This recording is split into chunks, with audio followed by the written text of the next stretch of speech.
katta ehtimol bilan boshqa chet davlatga chiqib, qo'pog'ib aytganda Rossiyaga borib ishlayotgan bo'ladi. Pulli maktabda ham shu tradisiya davom etgan.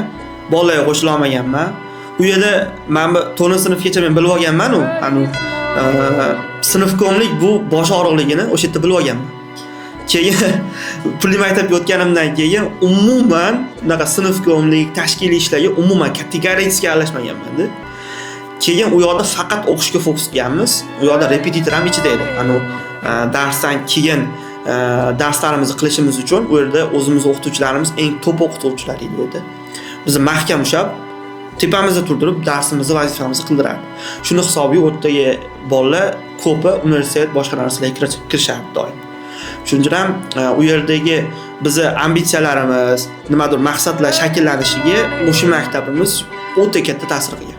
Agar men bu maktabda o'qiganimda oxirigacha katta ehtimol bilan boshqa chet davlatga chiqib, qo'pog'ib aytganda Rossiyaga borib ishlayotgan bo'lardim.